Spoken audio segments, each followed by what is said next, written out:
What's up, YouTube?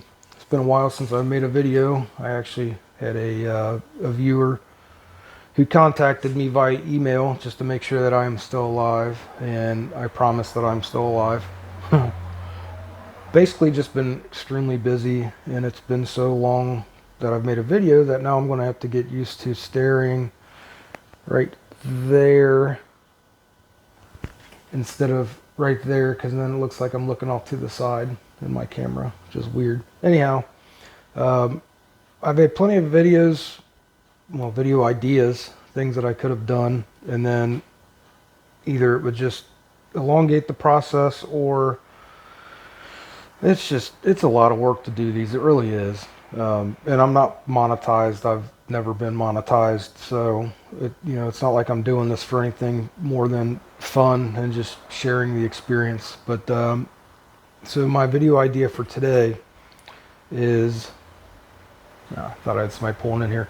I've been making barrels for Daewoo rifles. Anybody that's familiar with the Daewoo, there's a couple of them, but the ones that I've been making barrels for are the K1, the K2, and the DR200, because the rifles only had a slow twist rate, and I don't know all the ins and outs of them. I've just been doing these for people, but you can only fire the lightweight bullets with them, and so I've been making 1 7 twist barrels, and it's not the easiest thing to do, and I'll show you a couple of reasons why. They're very similar to the AR-15, but just different enough to make it a pain in the ass. And I've got a K1 here that I will show you one of the things that you've got to overcome to be able to make a barrel for it. You can't just adapt a AR barrel. I mean, you could, but it would be more work than just making a whole new barrel. So let me flip you around and I will show you one of the things that I've had to do to make this happen. So here we've got the K1 barrel extension, and here we've got your standard AR M16 barrel extension. You can see the difference, how much fatter this guy is than this guy. They're height-wise, you can't tell, but they are the same height from the shoulder to the top. And the lug surface is identical. Feed ramp is identical. The headspace is actually identical. But that guy. So what I did, I will grab one here. What I do is I make these, and that is your typical M16 barrel extension that I make a sleeve for. It's threaded. I make this threaded sleeve. I thread the extension, make a new shoulder on it. It's exact specs, and they work really, really well. So then the rest that I have to do is, and I'll still have to drill and put the pin, because they've got, there we go, they've got the pin as well, the alignment pin. So I've already got that done. I won't be showing you that because I did that before I thought about doing the video. Let me see here. Flip you back around. So I'm going to make a video of making the barrel, and I'm going to do it a little bit different this time. You guys let me know what you think. Instead of editing and adding music and all that stuff, I'm just going to show the machining, and I might do a voiceover. I'm not sure.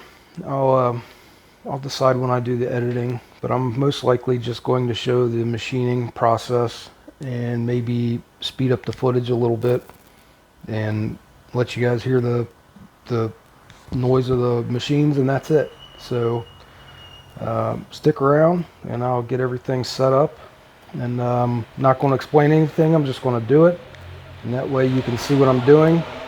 And I will say, before I get started, You're going to see me using my 3-jaw chuck in the lathe, and before I get any comments about that, because most people are concerned with concentricity of a 3-jaw chuck, my my 3-jaw chuck has got 3/10 of run out over 6 inches.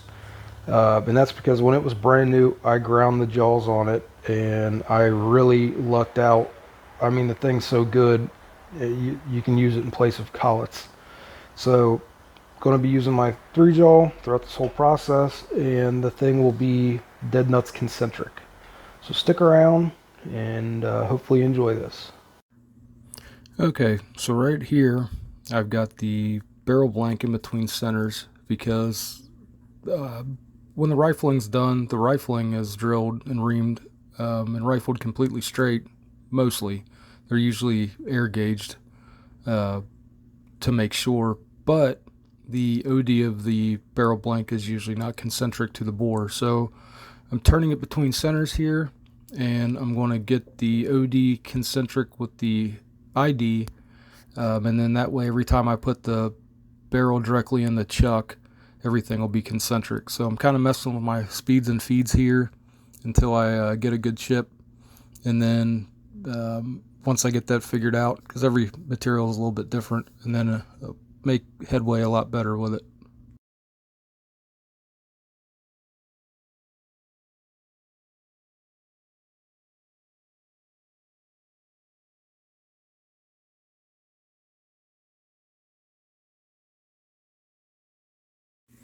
You will also, to the left of the screen, you'll see my orange dead blow hammer, which is a very good trick of mine I use to cut down on chatter. So when you start getting toward the middle of this barrel, especially turning in between centers, it's pretty easy to chatter. So I'm using my dead blow to dampen any chatter that might pop up, and it works pretty well.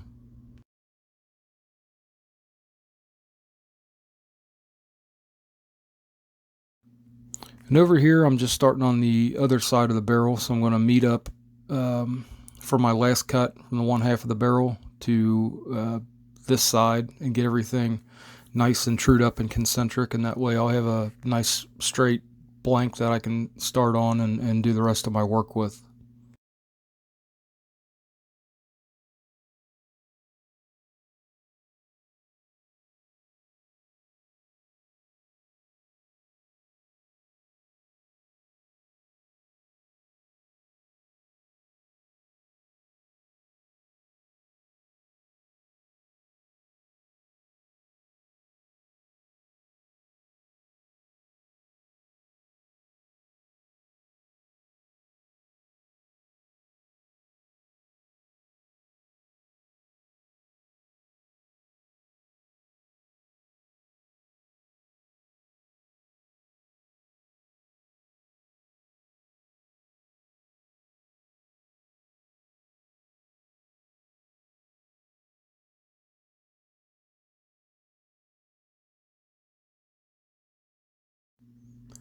So now I've got my parting blade in. I'm choked up on the barrel blank. I got the portion of the barrel that I'm going to use is in the chuck, and I'm cutting off the excess, and I'm just using some cutting oil, and it's going pretty good.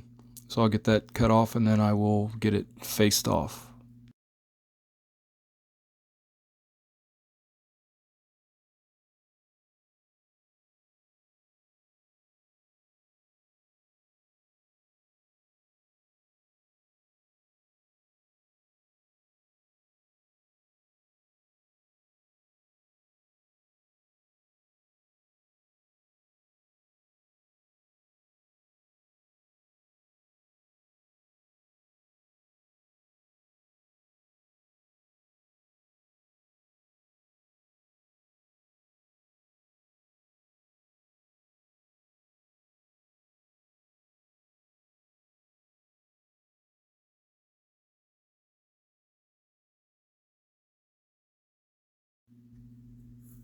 So now I'm just using my chamfer bit, put a chamfer on there, remove the burrs from where I faced that off at. And then right here, although I faced it off, what I'm going to do is face it off again, and that way that will determine my zero for when I cut the tenon. So I'm going to cut the tenon here for the barrel extension, barrel extension that I kind of modified to fit in the Daewoo receiver.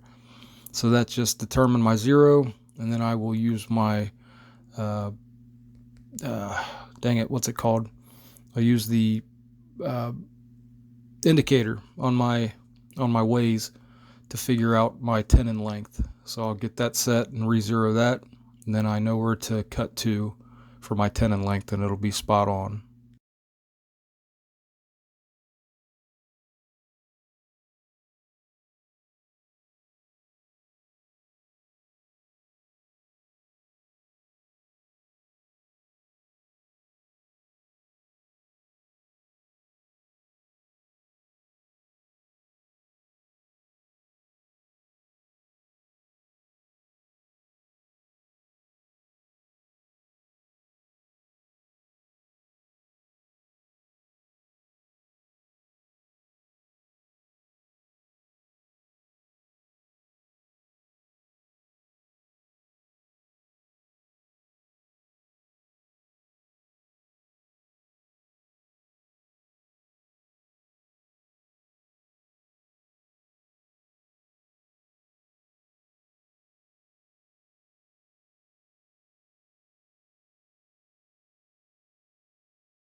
So I just cut my tenon to, if I remember correctly, it's 13/16, and I'm cutting with my parting blade here for a thread relief.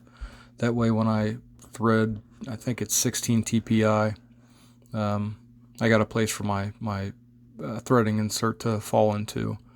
So it's a 13/16, 16, I believe. Yep, I think so.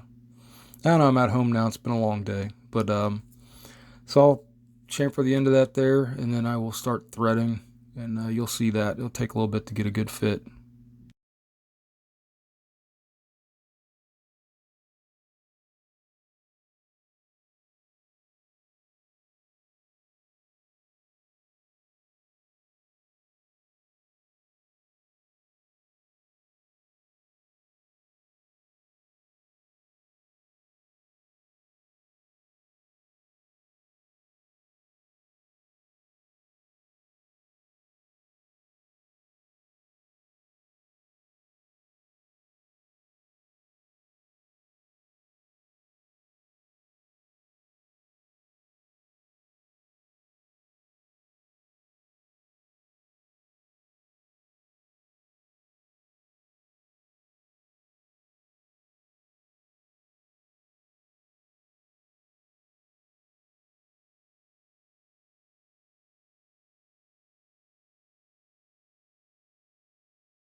So I'm just using some emery here to knock off the burrs and the peaks on the thread here. I got the thread where I want it, and I might need to use a thread file to just kind of knock the burrs down a little bit better and smooth it out.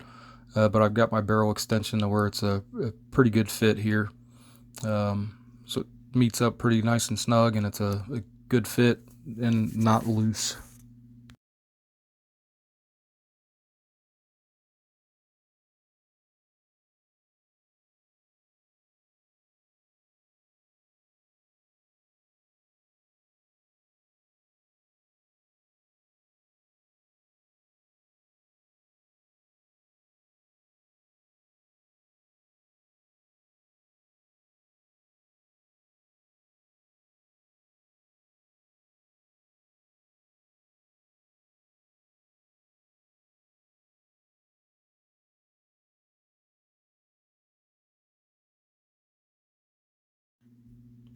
And if you're wondering why I'm using this little 3-jaw chuck here, it's because it gets a pretty good purchase on the barrel extension. Allows me to tighten it up pretty good without gouging it up, because it's kind of hard to put a wrench or anything else on there. I mean, you could use a strap wrench, but the little chuck works pretty well, so I like to stick with it.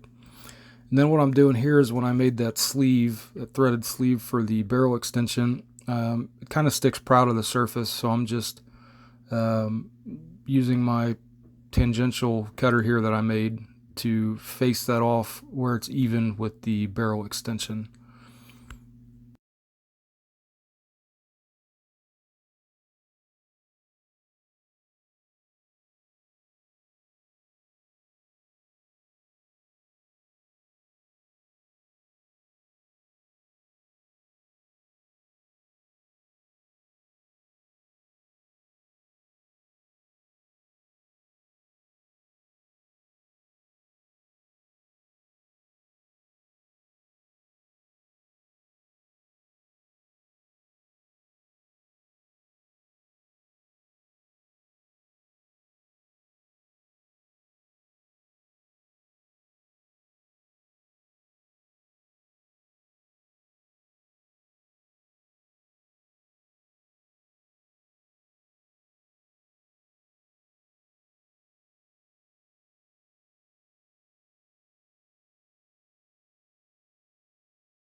Then just using a little bit of sandpaper here to knock the burrs, knock the edge off, kind of soften the corners, and get a nice looking finish.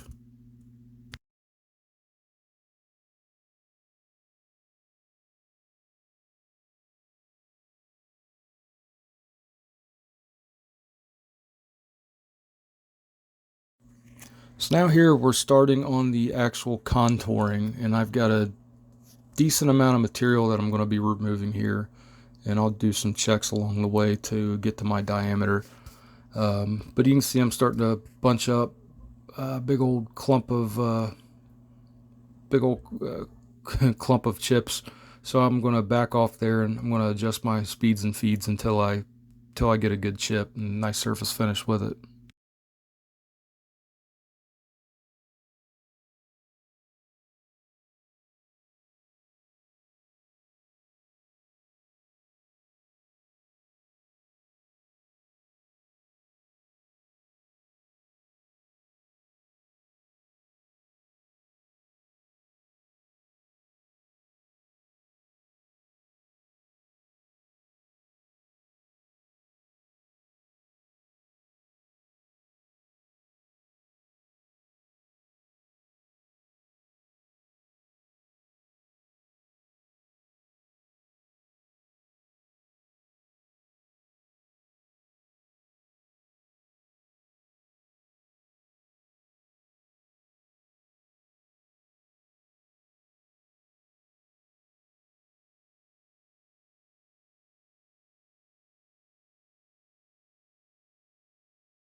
So now that I got everything to the final dimension on that, I kind of jumped ahead here because I forgot to hit record.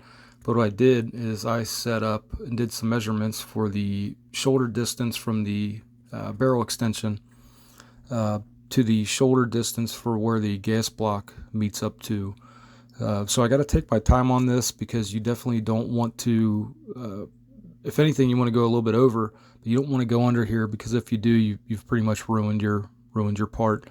Because this is where the gas block's going to go onto, and it needs to be a real nice slip fit. And what I usually do is go about a thou over, half thou over, and then I will use some emery and bring it into size to where it just slips on there, and that way it'll have a nice gas seal.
And what I'm doing here is I'm going to mark the distance from the shoulder. That's basically the length of the gas block, because I'm going to undercut the front of that. That way it's got a little bit of a loose area to put the gas block on. It doesn't need to be that fat up front. So I'm just going to cut up to my mark there, kind of a witness line, and that'll leave me enough room to put the gas block on there.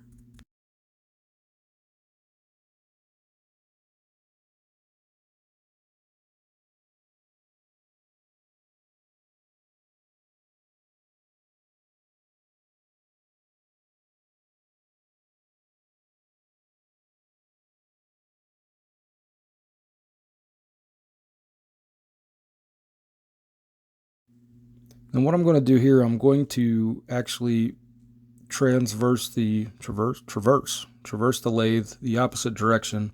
I'm going to use the back side of the insert, and the reason I'm going to do that is for the surface finish for one, and two, it'll leave a nice angled, nice little angled detail going up to the back shoulder of the where the gas block sits, and you'll see that later on in the video. You'll know exactly what I mean. Plus, it's going to lighten up the barrel a little bit more and remove some more material.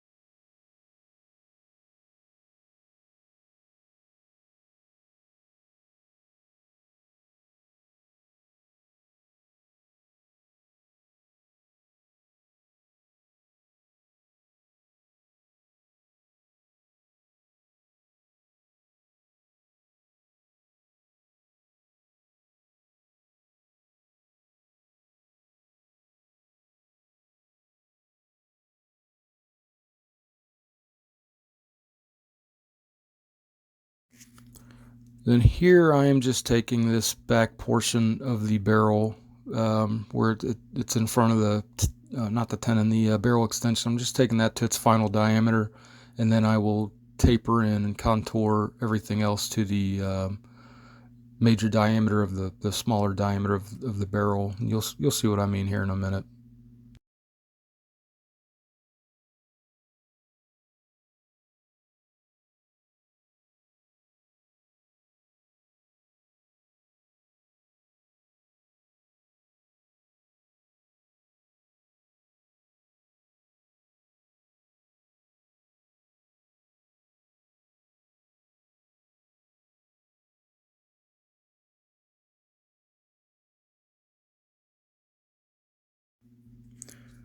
So here I'm cutting the taper or the contour to meet those two diameters together.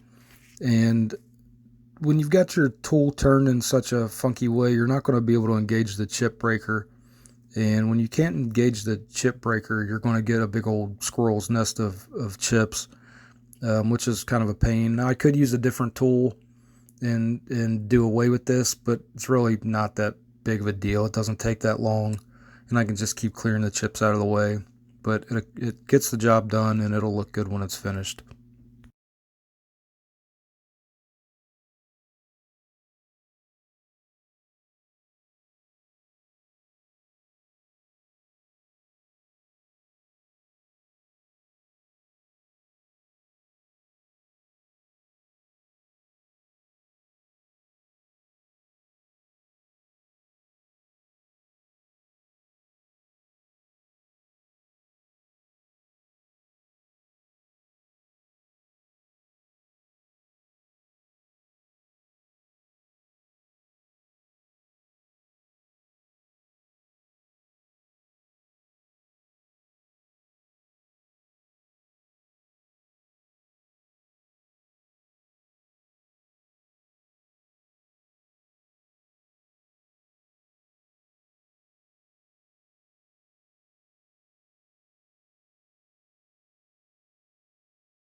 And as usual, use a little bit of emery, like I just did, to get rid of the machining marks that were left from those balls of chips.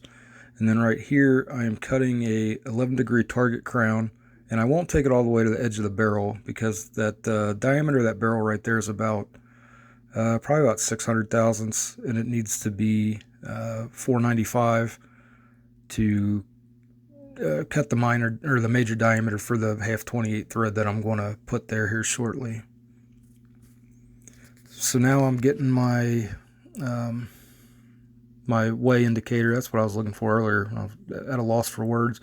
Get my weigh indicator set up, determining a 0. That way I can cut this this thread length. I usually do 600 thousandths, basically the kind of like a tenon length, and then I'm cutting this to 0.495 diameter before I thread it 28 TPI.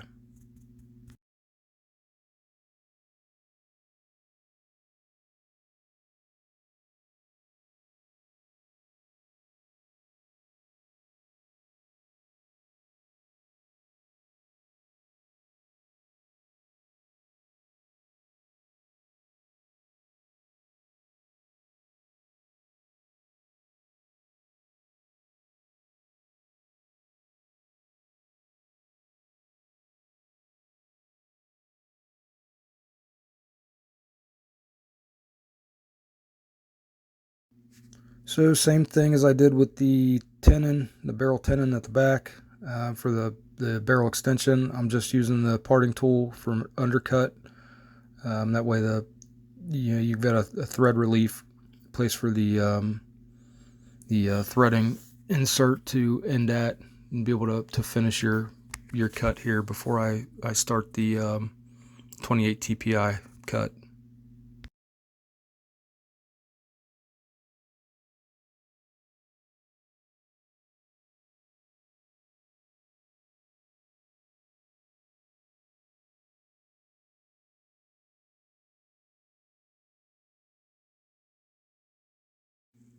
So I've got my thread insert, what I'm using, or what I'm doing with it. I'm using it to just chamfer the front edge of the barrel there. That way it kind of transitions in real nice, and you don't have to worry about damaging the insert or chipping the thing. So I did that. Now I'm touching off, and when I touch off, I'm going to set my. I've already got my cross slide zeroed, and I'm going to set my compound to 0 as soon as I touch off, and then I can start my threading operation.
Now it's time for test fit number 1, and we get a little bit over halfway on there, and it's a little snug. So I'm going to back it off and do a spring pass, and then we'll try again.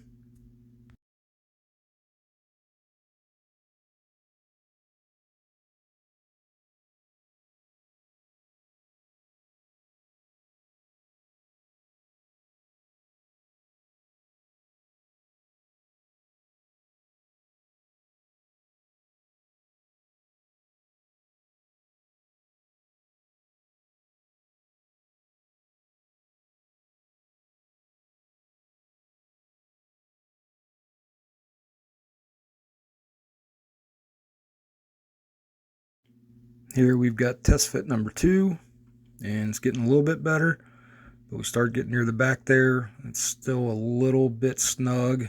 You could use a wrench to tighten it all the way on there, but I want a person to be able to freehand it, but with no slop. So we're going to do another spring pass, and then we will try another fit.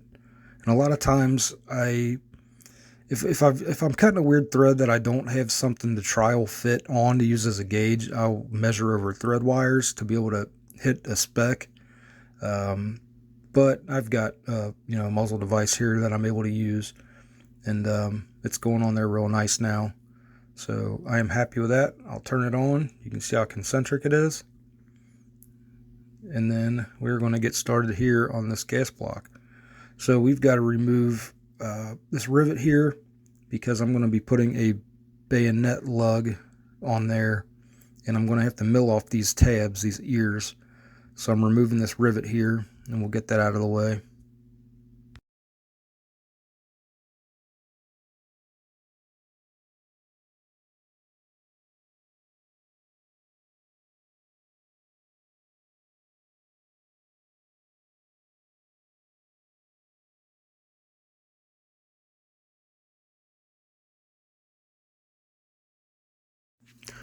So what I'm doing here is I'm using a spirit level. They're very accurate and very precise. I mean, they're used for machining all the time. So I'm going to get this gas block leveled up here, and that way I can mill off these ears nice and flush. And I use the back fixed jaw of the vise as a reference because it's trammed in with the mill. So I know that it'll be perfect if I use that as a reference and get that the exact same.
So I got the majority of those tabs, those ears milled off of there. What I'm going to do now is make sure that it didn't move in the vise, which it did a little bit. So I'm going to get it leveled back up, and then now I'm going to take the fine cuts to be able to bring that to its final surface and get that thing completely flat there, and then be able to go from there.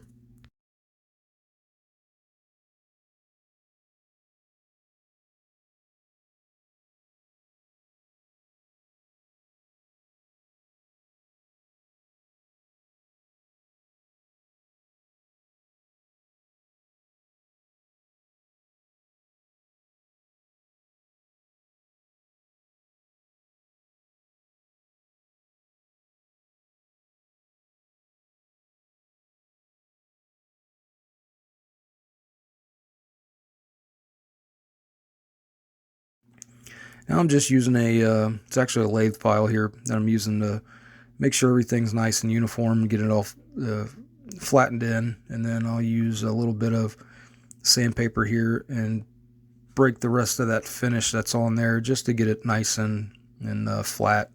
Get rid of the finish, and that way it leaves a good surface for TIG welding.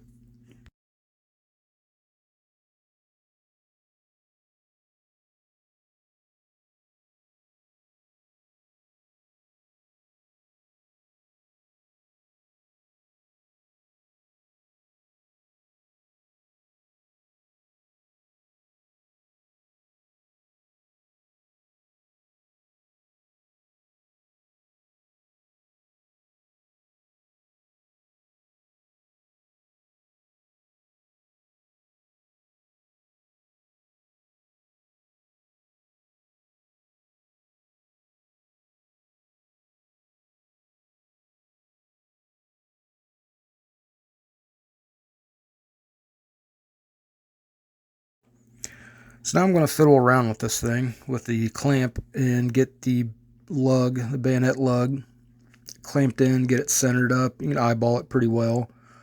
And you can see it's actually got a place for a screw, and it comes with a supplied screw to be able to drill and then tap that. But when it's tapped in place, it's just, to me, it's kind of hokey. It can loosen up. It's not very strong. It's not a big screw. So I like to get this leveled up, get it straight, and then I will TIG weld it into place, and it'll become part of the gas block.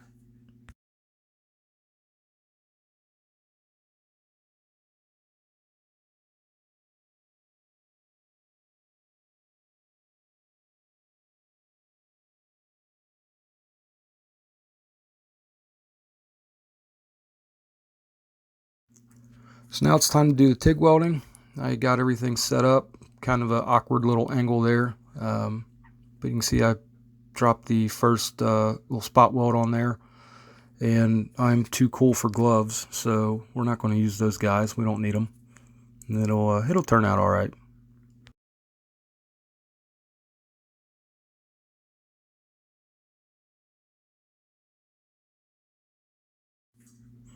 So now to do the back side of it, and this one here is an even more awkward angle, kind of hard to get into, but I do manage, and it turns out fine. And again, no gloves. And little fun factoid about me is I am I don't know how to explain this, but electricity doesn't bother me very much. So what would mostly shock most people is just a very, very light tingle to me, and I don't know why. I don't know if it's got something to do with my bodily resistance. I have no clue. But I bet there's a lot of criminals out there that probably wish they had that when they get tased by the police. But yeah, just a fun fact.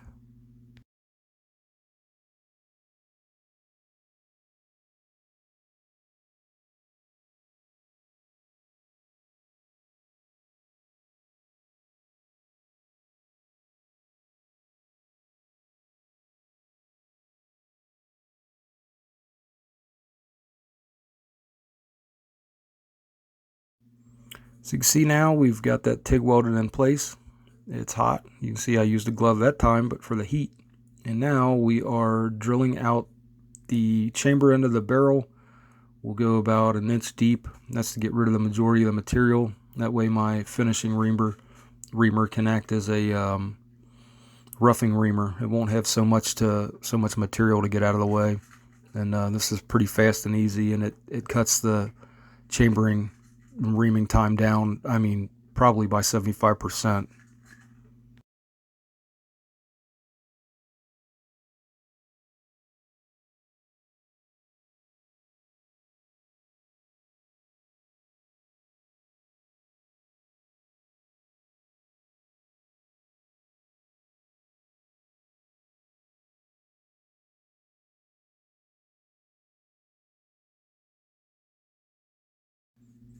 So you can see here I've got a floating chamber reamer.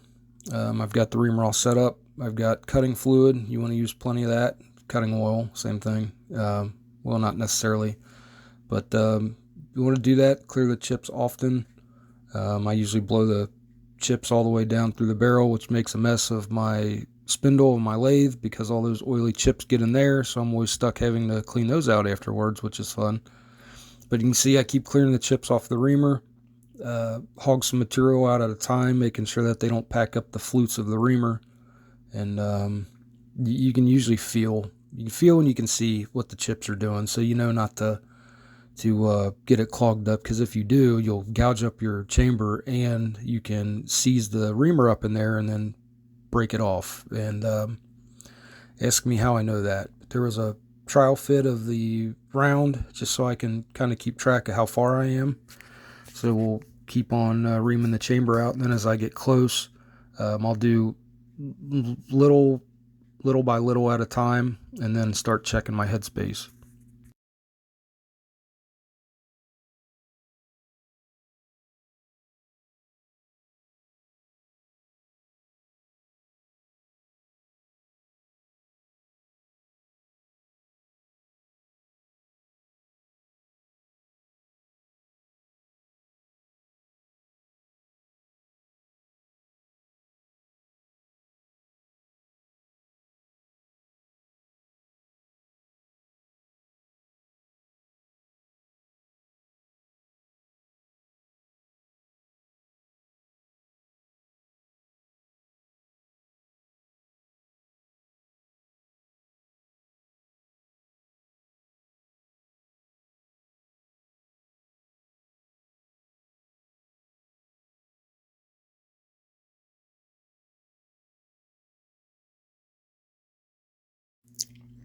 So you can see again, I grabbed me a 5.56, so I'm just using it to check, get an idea where I'm at before I grab my go gauge. I obviously need to go quite a bit more, so I'm going to continue back to reaming the chamber out.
So we're checking again. So we got another much further here that went in, and we're getting pretty close. You can see I'm going to start slowing down. I'll put the go gauge in there. I got everything cleaned out, by the way. You don't want any chips in the way. I'll throw my barrel extension on here, and then I can start using depth micrometer to check my actual headspace, because I've got a known good spec for that, so I'll be able to see where I'm at.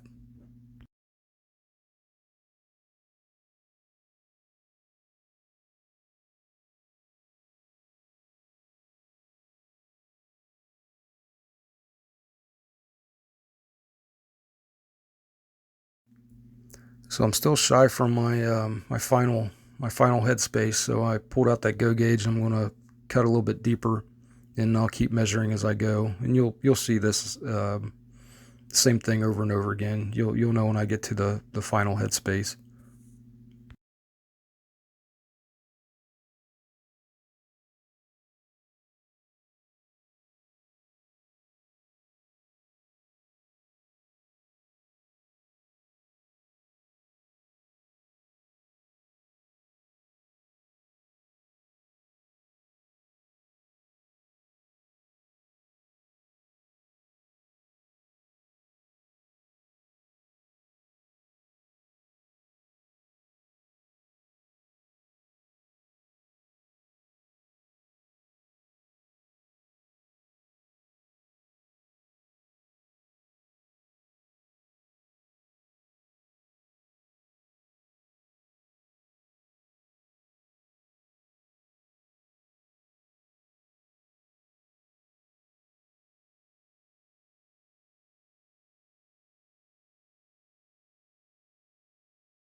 So I've reached my final headspace. It is right on the money. I think I was a few tenths short, so it'll be a little bit tight by a few tenths. It's no big deal. It's perfect. It's within tolerance. And so what I'm going to do here is I'm going to put a nice chamfer into the chamber.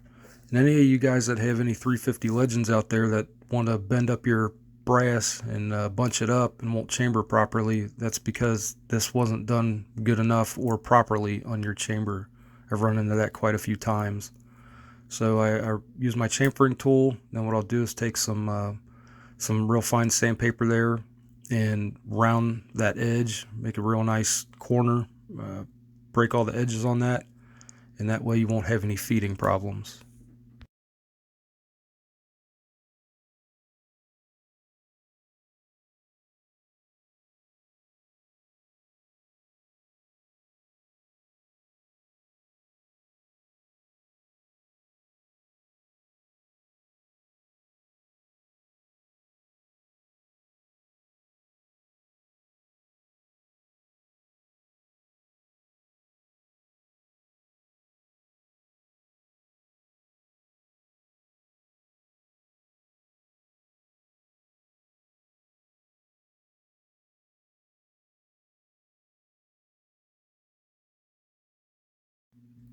So I'm going to take the barrel out of here and see if you guys can see my freshly cut chamber. And of course there's a glare, and I know it's kind of difficult to see, but cut a real nice smooth chamber.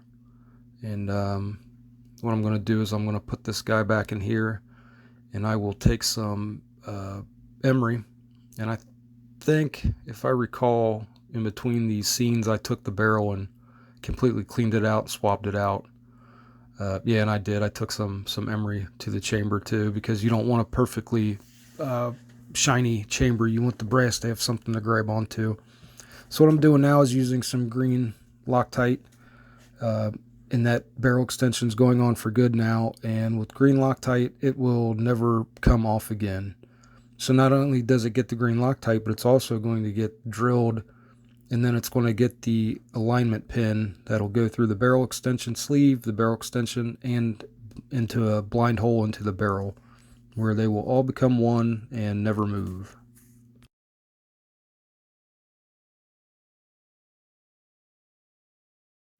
And just for kicks, grabbing that receiver, and I mean, you can see how nice of a fit that is. I mean, it's just perfect. The barrel extension is in the right place. It's right on the money, so I'm very happy with that. It turned out really nice.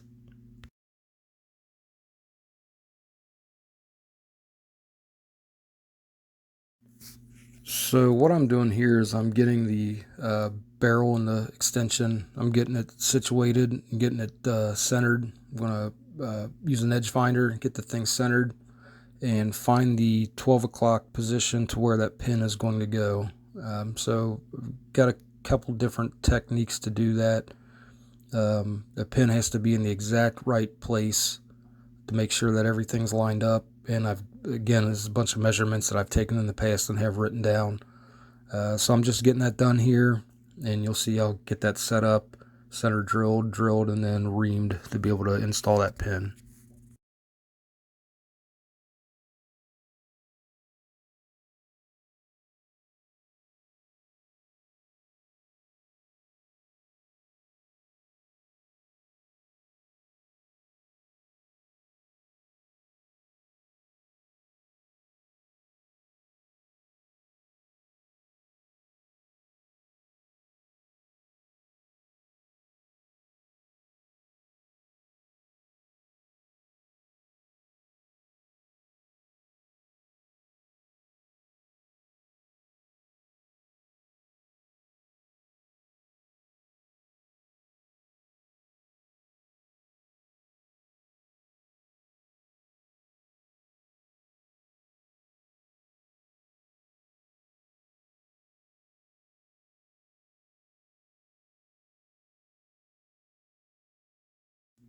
So here's where I'm using a pin gauge to be able to eyeball down the chamber end of the barrel extension to make sure that thing is exactly in the 12 o'clock position, straight up and down, because I've used an edge finder. I know I'm in the center, and getting that thing lined up.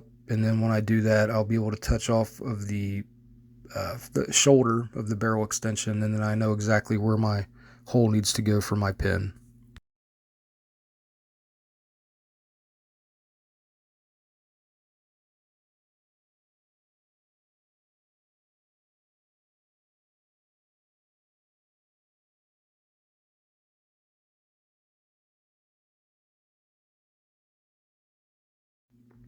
So there I am, like I was saying, I'm touching off on the shoulder, and I have a known measurement, and I've got a digital readout, which makes this so much easier and better to do.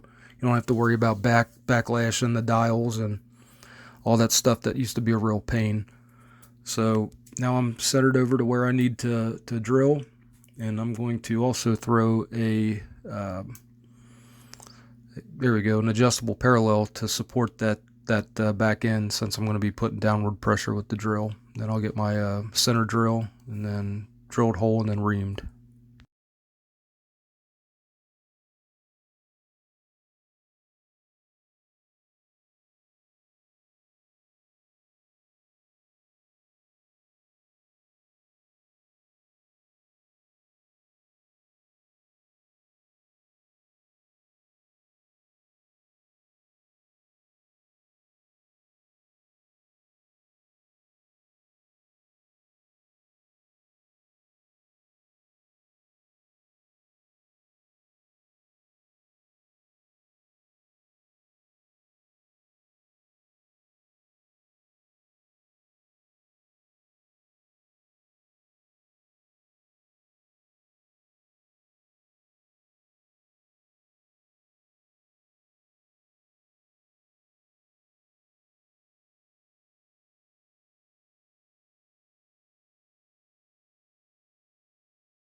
So now I am ready for my pin. I'm using a piece of 1/8 inch 01 drill rod. Works real well for this. And I use denature alcohol to get everything cleaned up. And now I'm using more of the green goo, which means that pin will never come back out. I think you've got to heat the stuff up to like 600 some degrees if you really do want to get it out. So I'm getting it tapped in there until it bottoms out in the blind hole. And then it'll set up fairly quickly. I'll wipe off all the remaining Loctite. You can see that thing sticking out from the top, so I'll get that cut down and then I'll get it filed down flat.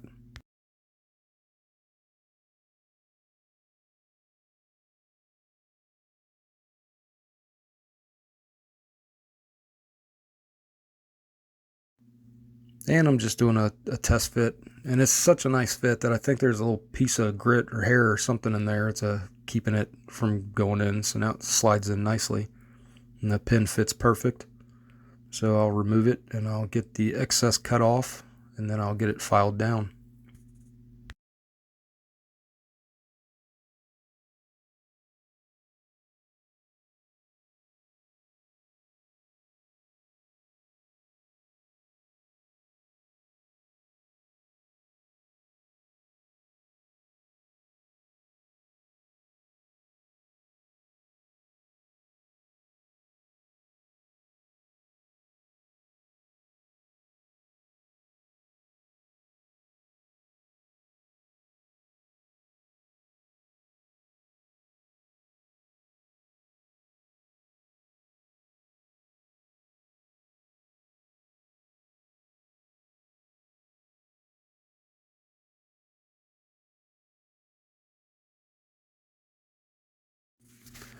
So you can see that all installed.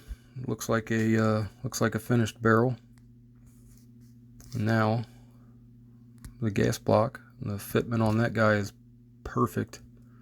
That's what my old man used to call a wedding night fit, and I know some of you guys out there will get that. So now I'm going to assemble some of this here, and what I'm needing to do is I'm going to have to drill and cross pin, do the taper pins for the gas block. So they've already been done, so this kind of leads to being a pain. It was already done on the gas block in the old barrel, so I got to do it on this barrel, and I'm scratching my head right now, figured out how I'm going to indicate this this gas block and get it lined up perfectly. But here in a few seconds, I figure out what I'm going to do, and you'll see how I accomplish that. So I get the guy in the milling machine, and what I'm going to do, I'm going to use a precision ground parallel because they're completely flat. I'm going to clamp that to a known good reference, which is the flat bottom of the upper receiver, and then I've got something that I can lay my my spirit level on. And when I get that on there, I'll be able to get that centered up and in the like what I always call the 12 o'clock position, and that'll give me a good reference to be able to level out the gas block. And you can see where I am putting the level on. There's a flat on the top of the gas block, and just as a sanity check, I'm looking down the thing and making sure it does look like it's centered over top of it, and it is. It's perfect. So just to double check, again, sanity checks, make sure that didn't move. It's dead where it's supposed to be. And what I will end up doing is I will red Loctite the gas block onto the barrel, and then re-level it and let that dry to where it's basically glued in place. And then it will sit overnight, and when that sets up, I will be able to get that indicated in again and drill the cross holes, and then do the reamed tapers for the pins. So that is looking like it is about it for this video. This is part 1, even though it's long. Thank you for those of you who stuck around and watched it all, and I will try to complete this tomorrow.